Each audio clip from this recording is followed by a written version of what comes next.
back, 4 generations that I know of, and probably more than that if we really went into to research the thing. So yes, we've been farming a long, long time as a family, but we're kind of the last of the family, still to be involved in farming, because my cousins and all that, most of the other side of my father's brothers and sisters have all gone and done other things. So we're kind of the Chapman side is the kind of the last of the cousins and things that are still farming, which is a wee bit of a pity, really. Great grandparents who set up the business between the wars, they had both come from tenanted farming backgrounds, and in fact both of their fathers had taken jobs as gardeners, and my great grandfather trained as a landscape gardener. He worked on the estate he did his training, I believe, at Haddow House in the gardens there. And their families had very close connections with a lot of the Aberdeenshire estates, and they were fortunate that they inherited some money when their parents had died, which had been shares that had been left to them by their employers. So they cashed in those shares, and with the proceeds they were able to purchase these premises here in Inverurie. At the time it was a small grocer's shop, over-the-counter service. And with that came a milk round. So my great-grandparents had 6 of a family. They were grown up, 3 boys and 3 girls, and the reason for buying the business was to try and establish a lifestyle and a occupation really for the family. So the 3 girls worked with their grandmother in the shop, and they opened their front room, which is now our tea room, as a tea room, serving scones and cakes and teas and things. And out the back they had a trestle table, and they used to feed the farm workers from the area. And also there was a locomotive works in the town, so the workers from there used to come down at lunchtime and get a plate of soup, some oat cakes which she made. In the meantime, my great grandfather and his 3 sons ran the milk retail business that came with the shop. They went out and purchased milk from local farmers, brought it back to the premises here, and made it into milk and separated it into milk and cream and delivered it by horse and cart round the town. And that business built up, and after a number of years they were able to purchase their first farm, which was up at Keith Hall, and established a herd of Ayrshire cows. The farm has been in the family for 3 to 4 generations now. We have always farmed in this area around Inverurie, and since 2008 we have been producing our Ola extra virgin cold pressed rapeseed oil. We grow all our own rapeseed on the farm, harvesting the rapeseed, cold pressing it on the farm. By cold pressing there's no heat, there's no chemicals, no additives, just a gentle press of the seed to extract the oil. And we do that entirely on the farm, filter the oil, bottle it, cap it, label it, and sell direct to retailers throughout Scotland. Okay, so the Mitchell family have been farming at Castleton for generations, but my husband's family moved here in 1992 from a farm just a bit further north from here, and they then at that time they brought their dairy herd and they were milking cows here, but they inherited a small acreage of strawberries which were grown for local shops. So they carried on growing these strawberries and milking cows until 1998, when the decision was made to sell the cows and concentrate on selling and on growing the soft fruit. I was actually born in Elgin, but we came down here in 1951 to Turriff. My father was with Aberdeen Northern Marts, and he got a promotion down here as manager at Central Mart, and we've been here more or less ever since. Back in the 70s I was got involved in beekeeping, a wee bit of beekeeping, a bit of honey, buying honey, and that's how the business started, really. My family has been in farming for years, generations. Brother still farms in present. He's in Discord, which is 10 miles from here. And previous to that, I was brought up on a farm along with my brother. And before that was my father and then his father. And so we've been always in Fitzroy. My dad came down from Orkney with his brother, had a farm in Udeer, and he stayed there for about 6 years. Then he got married. It was not enough for two people in the same building, so he moved down here. Then he looked at farms all over the country. It was near, I think 20 miles from London was one he looked at. And he came at Bishopston. I think he came here with 6 cows, and the very first day we produced our first churn of milk from day one. And the milking machine has run every day for 60 years and has never been off once. And I was out of work. He said, "Come up, I'll find you a job," and he didn't. So I'm here, and I met someone. I got married, and the rest is that was mid 90s. And 99, I thought, what should I do now? And there was a coffee shop for rent here, so I opened the coffee shop, and initially bought bake-off products in. I didn't have any baking background, so I bought bake-off products. And then the lorry didn't arrive one winter, so I thought, what do we do now? So the bread started from that. The heritage of farming should be preserved. The language, the culture should be preserved. It's there, and for as long as there will be a farming community, I'm sure that heritage will be preserved by its very nature. People will continue to speak Doric, and the farmers will continue to produce the food that the consumer needs, maintaining the cultural heritage that we've had for generations. I think farming has played a very strong part in the cultural heritage. As I said, the work ethic has been a strong influence, and I think a lot when you think of things like Doric, bothy ballads, just core values, a lot of that has stemmed from agriculture. And I think we need to encourage people to speak the Doric and to learn some of the old songs and things that they used to sing in the bothy ballads when they were entertaining themselves in the dark winter nights. So all this stuff very important. It's a huge part of the heritage of this area, and it is pretty unique as well. Like when you go to some other farming areas that have their bits and pieces, but the northeast is really, really strong, and that's something we really need to celebrate and shout about. I think people would be interested to see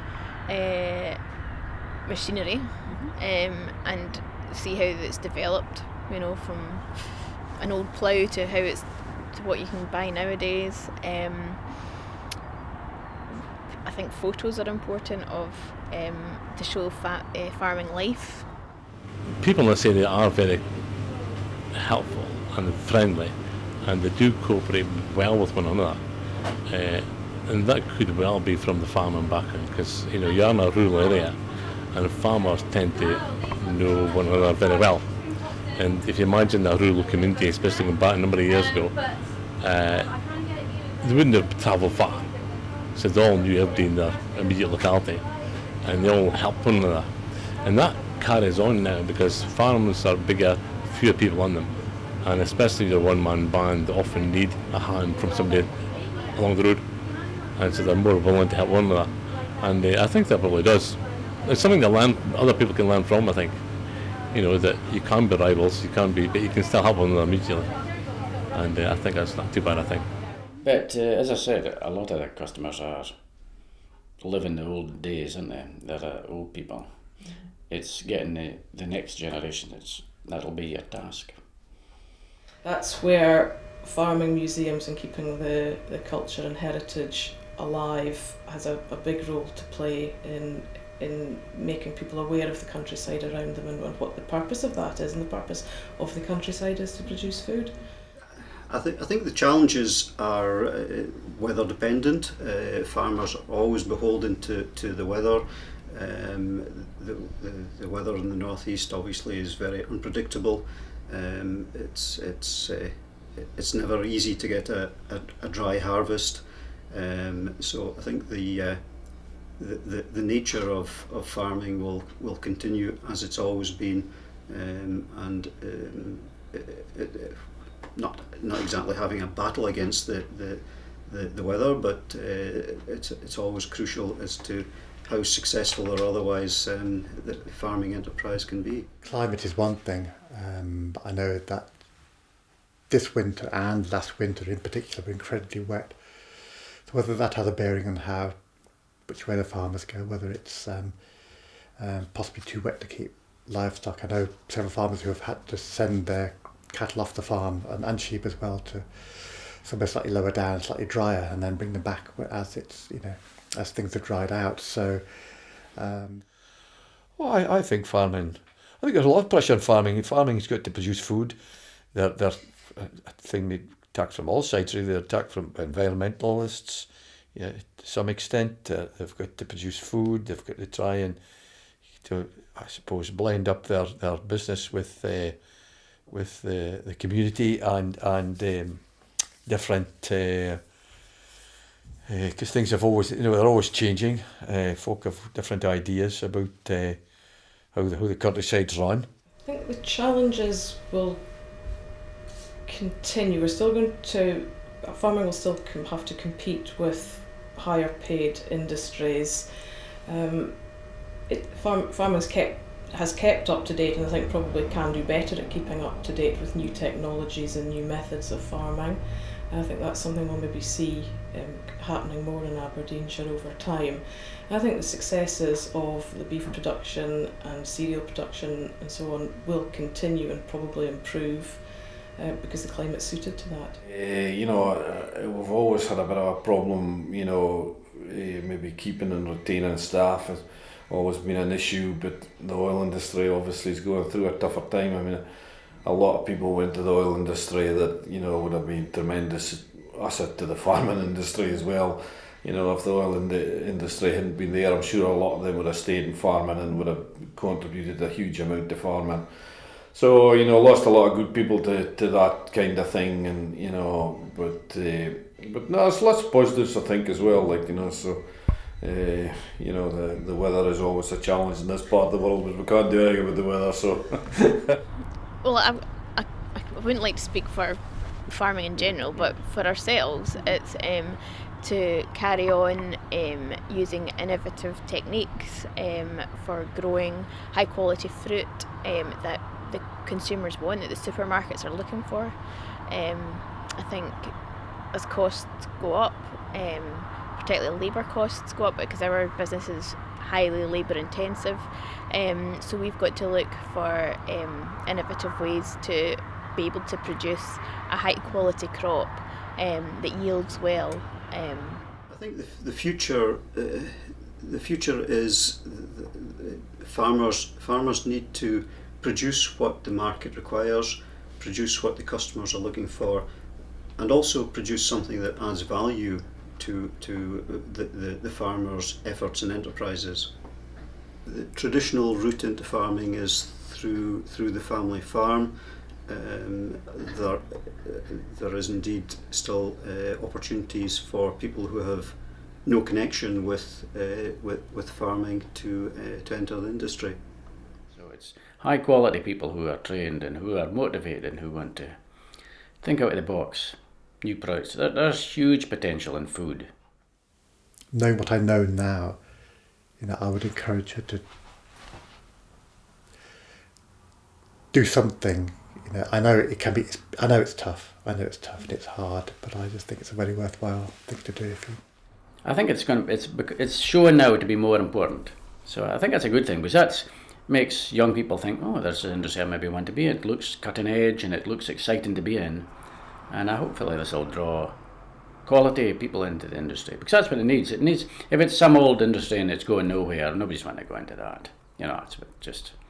Perhaps we need to concentrate more on niche markets and, try and promote the quality of our produce, rather than perhaps going for volume markets. I think there's always room for new entrants into farming.